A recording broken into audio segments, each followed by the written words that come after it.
This project got started back in about 2019 when the vicar said we were going to do a sermon series based on the Ruth Valero book. Out of that, there were a group of us that were really, really keen to do something in our own church area and local community.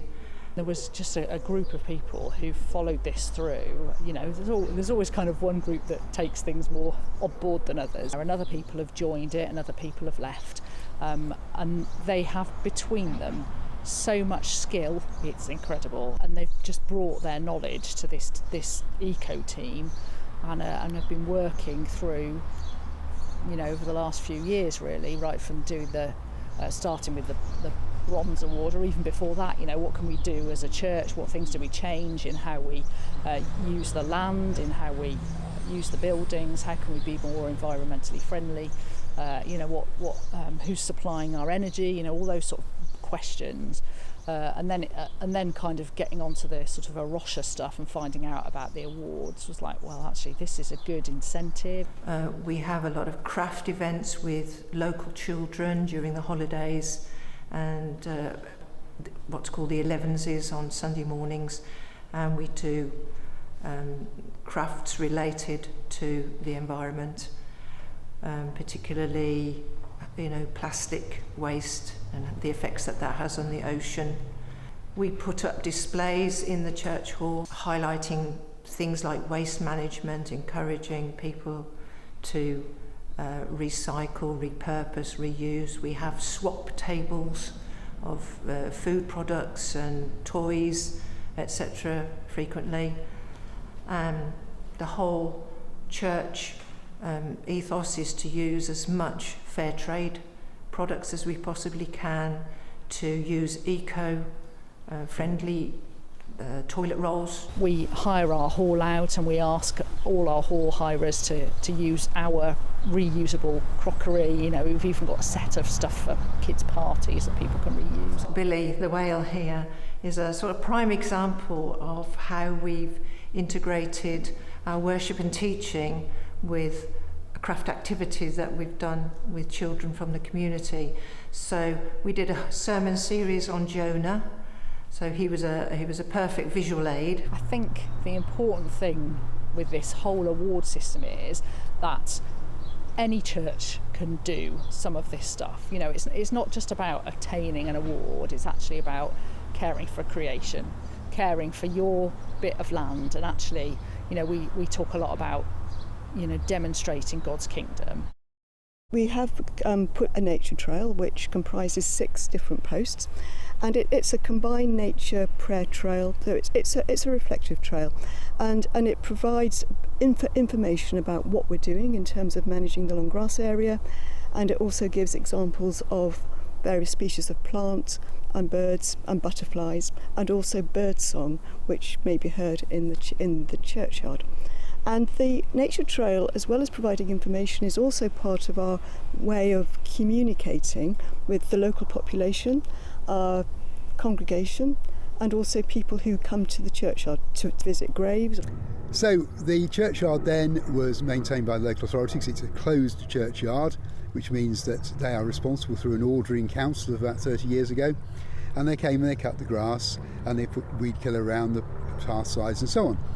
However, that herbicide weed killer was not just keeping the place under control, it was eroding too much soil. That was allowing basically vegetation to disappear, soil levels to drop, paths were becoming unstable, graves were becoming unstable. So after I became church warden, we went into some discussion with the local authority. So now we've got 2 areas in the front of the churchyard that we actually maintain ourselves, where we encourage long grass in the centre, cut around the edge so it looks neat and tidy. We just selectively kill the weeds but don't do a sort of blanket weed killing policy. Local authorities still maintain the rear part of the churchyard under that agreement.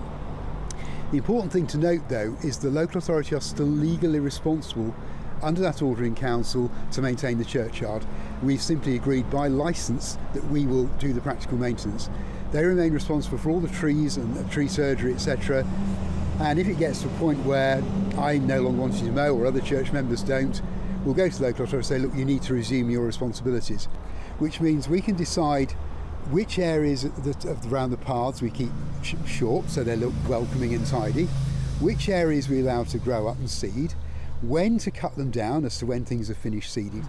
We've had wildflowers growing that haven't been seen in a generation or more because we actually allowed the seed to germinate and come to something. In those grasses we then have a wide diversity of other species of plant.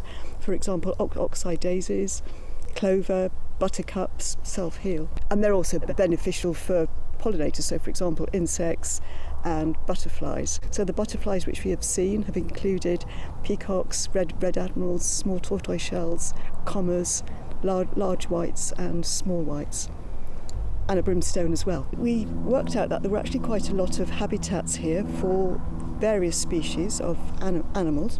So for example, the curtilage constitutes walls with lots of nooks and crannies and hedges and trees. We also have just behind me here something which we call a dead hedge. It gradually decomposes, we add more. And that dead hedge provides an excellent habitat for insects, therefore obviating the need for a man-made bug hotel. It also provides habitat for hedgehogs, for example. It provides shelter, nesting and hibernation places. So people come here to reflect.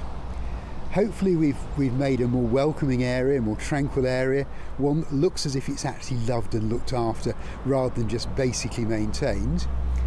We have a lot of people just passing through here. It's a thoroughfare between two roads, as well as people coming to visit the church and visit graves and so on. Another thing it's done is because my wife and I and others are often here volunteering in the churchyard, those chance conversations happen with people either just passing through or visiting graves. All sorts of conversations have happened in the last few years that would not have happened if we weren't here fairly regularly. And in fact, our Vicar Charlotte calls it sort of churchyard ministry. And it's a ministry around, you're doing something and people will talk. And you can't put a value on that, you really can't. And I'm not the sort of person that naturally gets into conversation with other people. But if I'm doing something, and there's something you can talk about, boy, the possibilities are endless. So it's good for nature, it's good for the property, it's good for the long-term sustainability of this churchyard, but I suppose most important of all, it's actually good for people visiting it.